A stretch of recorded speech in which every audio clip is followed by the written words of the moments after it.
Terry Bogard returned to his starring role in April 1995 with the release of Fatal Fury 3 Road to the Final Victory. This game picks up the lore where Fatal Fury 2 left off, while also building upon the fast-paced combat system introduced in Fatal Fury Special. The traditional 2-lane battle format from the original Fatal Fury games was expanded to 3 lanes in this game and got a fancy new name called the Oversway system. It's surprisingly less annoying and less clunky than the 2-lane system found in the earlier titles. Funny how that works. The difficulty of the CPU is also significantly revved down in this game compared to the insane level of input reading found in earlier SNK arcade titles. It's still tough as nails, but it's a little more forgiving than it ever has been before. The game also introduces air blocking, and the Desperation super techniques return with even more powerful versions called hidden abilities that randomly trigger sometimes when performing the super special move. There's also a new ranking system in play during the arcade mode that will rate your performance against the CPU.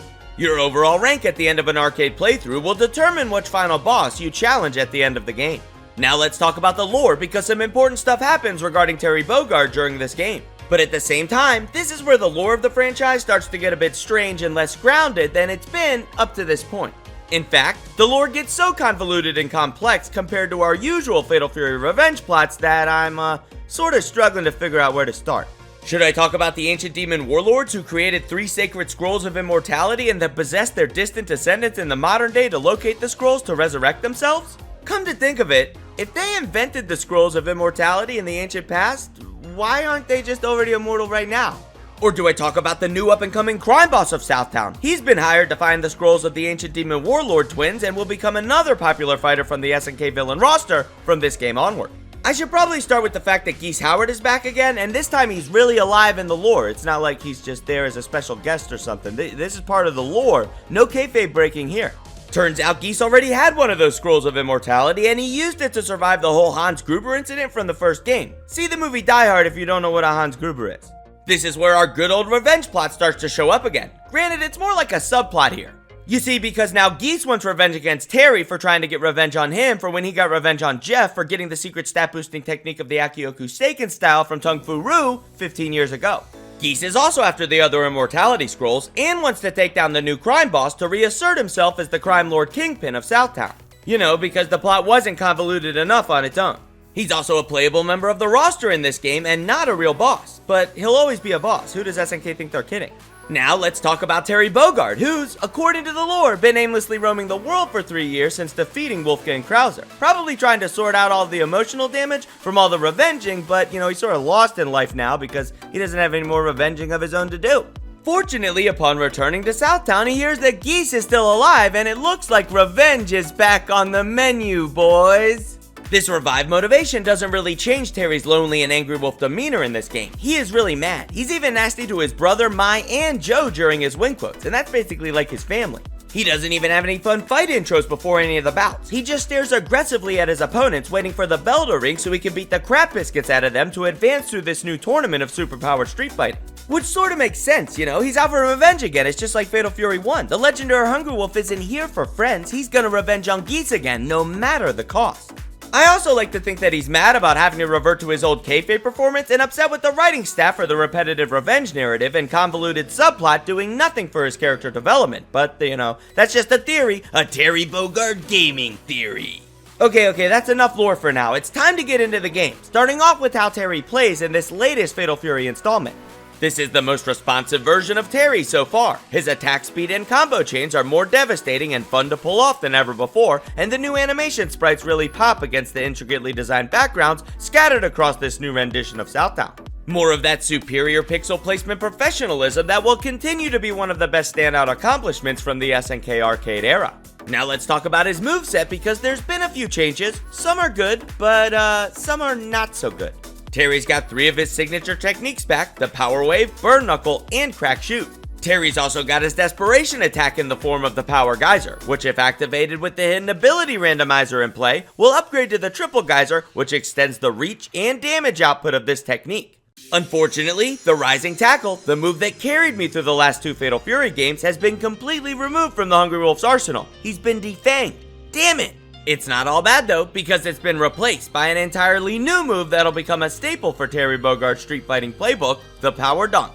Using this technique, Terry can lift his opponent into the air with a jumping attack before knocking them back to the floor with a quick charged aerial Burn Knuckle. It's definitely one of his coolest techniques. Unfortunately, it's not nearly as effective as an anti-air as his rising tackle was, which is a bit disappointing. You can also perform feinting special moves in this game to throw off your opponent, which is something I forgot to mention while covering the gameplay. Much like with the previous Fatal Fury games, Terry will have to fight his way through the entire roster before he can take on the convoluted collection of final boss villains at the end of this nameless tournament. To start off this epic adventure, Terry gets to choose his first opponent and fight location, so just like in Fatal Fury 1, I decided to start at Pow Pow Cafe. But this is actually the second Pow Pow Cafe location in Southtown because by this point Richard Meyer's restaurant chain was expanding while also deepening the world building of SNK's fighting game universe. There's also these fun little map sequences like in the first game where Terry burn-knuckles his way across Southtown, and honestly, this is the only time he doesn't look really pissed off to be here in this game. Terry's first opponent is Bob Wilson, a student of Richard Meyer's capoeira style who's looking to make a name for himself as a superpowered street fighter. Unfortunately, Bob's dreams were quickly dismantled after repeatedly losing 2 rounds to the legendary Hungry Wolf's superior skill and special moveset, which left Mr. Wilson flat on his back on the floor of the Pow Pow Cafe. And to add insult to injury, Terry taunts the newbie fighter after the fight, really highlighting how revved up his aggression levels are throughout most of this game. For the next battle, Terry is off to Southtown Airport to fight a kickboxing airplane mechanic named Franco Bash, who's been forced to fight in the tournament to save his kidnapped son. Like almost all other fighting game boxers, Franco's got some wobbling and weaving punch techniques and really long legs, making his kick attacks extra dangerous when it comes to pokes and footsies. But in all honesty, the thing most memorable about Franco Bash is when he cries upon being defeated. It's gotta be one of the funniest knockout efforts ever recorded in fighting game history. Oh my God! It's also sort of tragic if you think about it and follow the lore because of the implications surrounding his kidnapped son. Will this trigger a new revenge plot thread surrounding Franco and Terry for Fatal Fury 4, The King of the Road to the Revenge of the Final Victory 2, The Reckoning Reloaded Final Impact? Nah, that's not real. Things with Franco must have worked out in the end because he doesn't make many more appearances as a fighter outside of a few more games. For the next fight, Terry's up against another new competitor in the SNK locker room who will prove to become one of the franchise's most favorite female fighters, Blue Mary.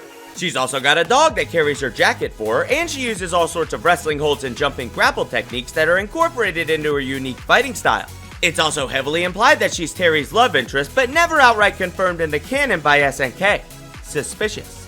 From my understanding, they're both traumatized by their tragic backstories and carrying around too much emotional baggage to ever actually be romantic with each other, which makes sense. They're both fueled by revenge, not love. Both of them lost their actual romantic partners to Geese's crime syndicate in the past, so Terry and Mary are probably more like besties than lovers due to their shared trauma and hatred for Geese Howard, at least in their kayfabe personas. Did I forget to mention that Terry had a girlfriend in the first game? Oh wait, that's right, he didn't. She got retconned in later with an anime adaptation, but I decided not to bother talking about it because Terry's been through enough already. He didn't need any extra motivation for revenging against Geese.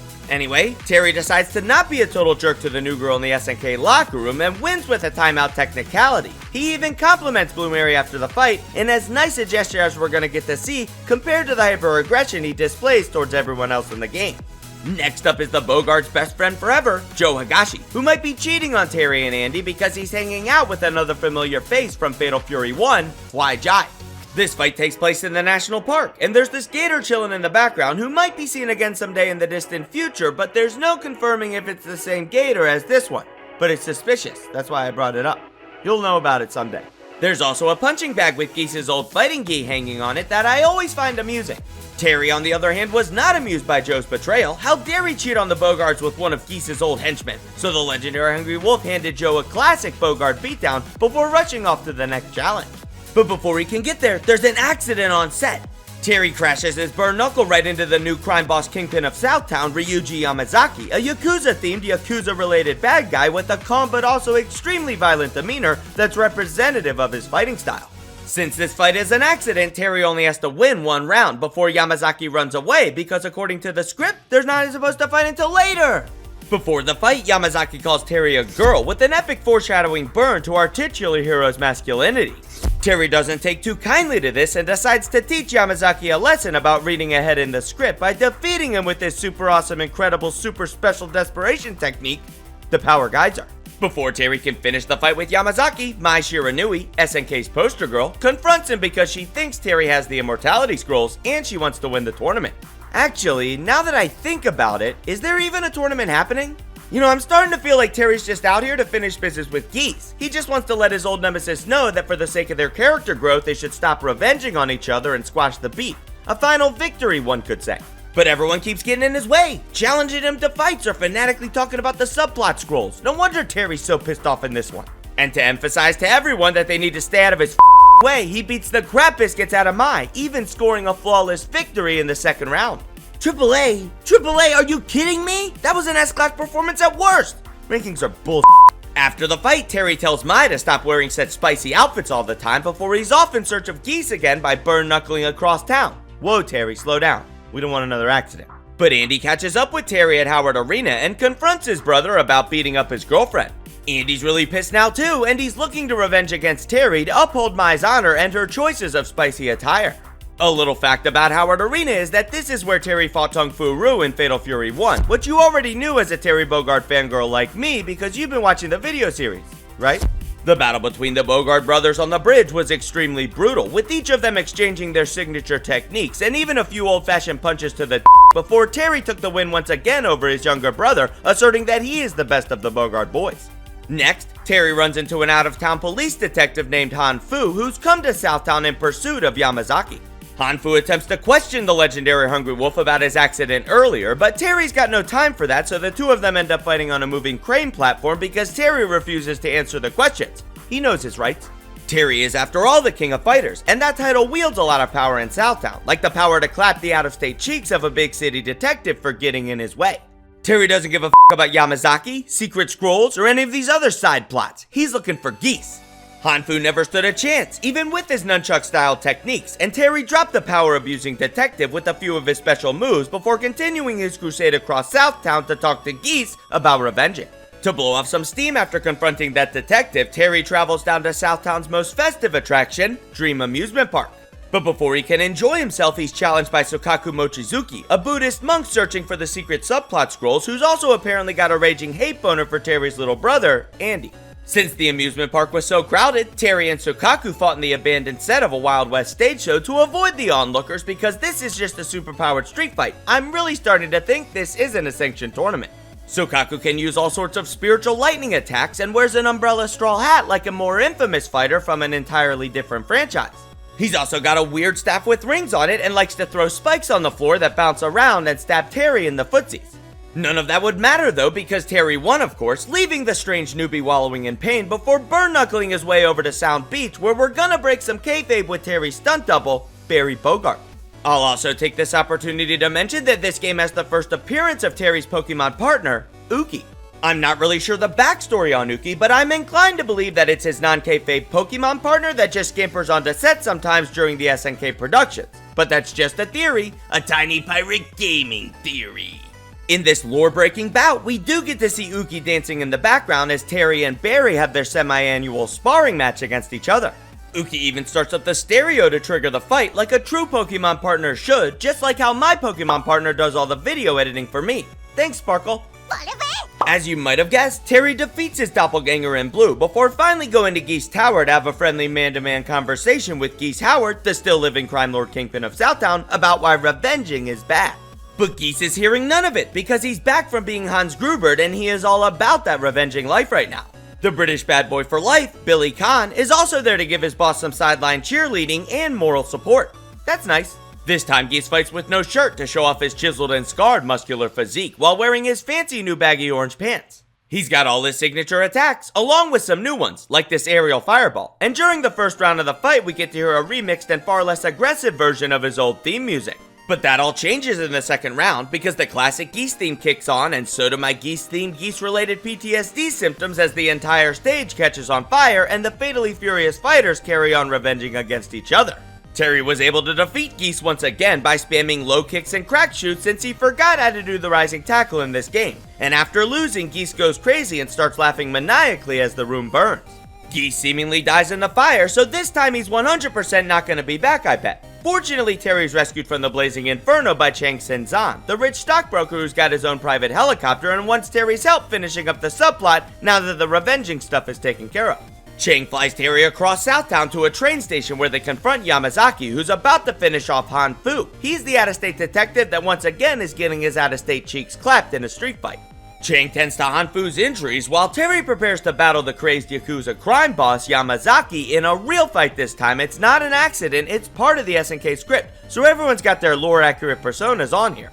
Getting sick and tired of this side quest secret scroll subplot bullshit, Terry quickly defeats Yamazaki with a power geyser burn knuckle combo that yeets the Yakuza thug to the floor of the train yard, allowing Terry to finally confront the real villains, Jin Chanshu and Jin Chanrei, the Jin twins. I'm messing around, they're not actually twins. One's older, the blue one I think. As I mentioned before, the boss at the end is determined by your rankings, and I scored high enough to fight the red one, which is the second tier boss fight as far as I know. He's basically the same as the blue one, so whatever. But none of it matters because we all know who's gonna win here. The true boss of the game was Geese. Yamazaki and the Jin twins are just wannabe baddies here to fill out this silly scroll business, which was really all just a bad excuse to bring Geese back in the first place. The Jin twins aren't pushovers or anything like that, they got some fancy projectiles, twirly uppercuts, and can speed dash. But let's be real, this is Terry the legendary Hungry Wolf Bogard, the greatest fighting game character of all time. This ancient spirit of a warlord possessing a child's body has no hope of winning. In fact, Terry burn knuckles the little brat so hard that it cures the child of the possession, and the story of the secret scrolls is over. Spoilers, Geese had them, and he's still alive, but he burns the scrolls because he's such a badass that he's basically already immortal at this point. Then something crazy happens in the last panel. Terry adopts an orphan boy. That was weird. But not just any orphan, this is the son of Geese Howard. His name is Rock, and he's gonna be around for more installments of Terry Bogard's game hero history moving forward. I'm assuming Terry adopts him under the assumption that Geese is for realsies dead, but maybe he just knows Geese is a deadbeat dad. He did also probably abandon his first son that Terry had to raise as a younger brother. His name was Andy. But that's just a theory, a Terry Bogard gaming theory. Thanks for watching.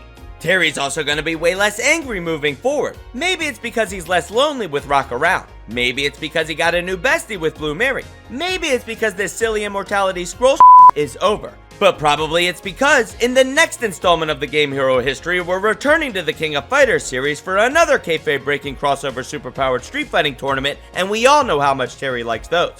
Hey! Okay, see ya!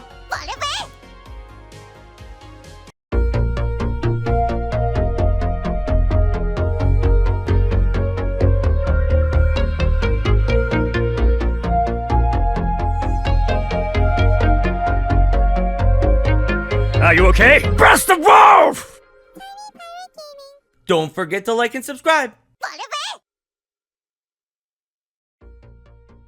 What up? It's me, Tiny Pirate Gaming, and if you're still watching, I just want to say thank you so much for your support. I hope that you enjoyed the video.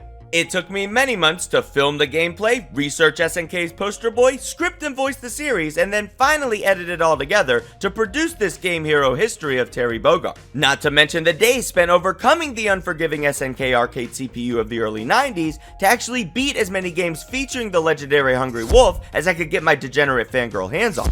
I'm planning to produce more of the Game Hero History series in the future, so if you enjoyed this one and have any suggestions for who I should cover next from the Game Hero Hall of Justice, let me know in the comments, and don't forget to like and subscribe. It's the easiest way to show your support, and I really appreciate it. And if you need more Tiny Pirate Gaming in your life for whatever reason, then follow me on Twitch for live streams, or join the Discord where you can discuss gaming, content creation, and more, along with me and the rest of the hashtag Tiny Crew. Although it's usually pretty quiet over there, but, maybe you'll liven it up, so come on in! There's also links to unlisted secret videos that can only be found in the Discord that are related to my personal animation projects, so you can check those out too if you want. If you want early access to all of my videos before they go public, along with other perks and benefits, then you can also consider becoming a channel member. Now a special thanks to the S-Class channel members, Rambo Robbie. That's still the only one? I know there's more members now, but they gotta be S-Class if they want me to read their names. That's the whole point of the perk. I don't know, maybe we're doing something wrong. Anyway, whether I see you here in the comments, over on the Twitch sphere, or someplace else across the Streamiverse, thank you again so much for watching, and until next time. Arg, matey, watch your step. There be a tiny pirate here. Okay, see ya!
Don't forget to like and subscribe.